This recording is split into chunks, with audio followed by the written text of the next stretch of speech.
are coming on the air with breaking news. Donald Trump, The president and tonight, floaters and I tested positive for COVID-19. Raising more questions about an already chaotic campaign. I was surprised. How the White House is set to handle It's this. a very weird thing to hear. He is in a risk group. This is seriously going to affect his campaign going forward.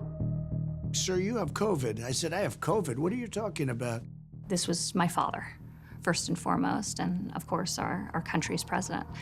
And it was incredibly frightening. It does not seem real, but it is. The prospect of a president who was ill, perhaps in a life-threatening fashion, this is the kind of news that moves markets and unsettles the world. This may be the most dangerous moment that the U.S. government has ever faced. But when you're a certain age, it's something you have to be very careful about. Because I know people that have been devastated by COVID. You know, I know people that have died. I know 5 or 6 people, friends of mine, that have died. Some very good friends. Who he knows got the virus, that's what shaped his thinking. The overall stats around the country didn't seem to impact him as much as the power of anecdote. I'm not going to get into the president's symptoms exactly. He's had mild symptoms. Thank you guys so much. We don't know what the truth is, and that creates not only confusion, but uncertainty. The Trump 2020 campaign just announcing that they will take all events which involve President Trump virtual. He was almost blasé when I called him that morning. He went to the hospital very early. Oh, I'm fine,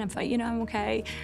In a way that a father, I think, would say to his daughter, not wanting her to be too afraid, but I heard it in his voice. I mean, I know him, so I knew right away that he was not okay. An October surprise, the likes of which America has never seen. President Trump today taken to Walter Reed National Military Medical Center. This is a president obsessed with optics and with image, and if he did not absolutely need to be airlifted to the hospital, he never would have permitted those helicopters to take him to the hospital, because it's the ultimate show of weakness.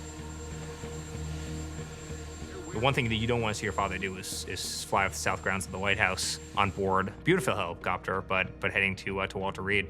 You're nervous and it's clearly serious. Every day we're evaluating, does he need to be here? What does he need? And where's he going?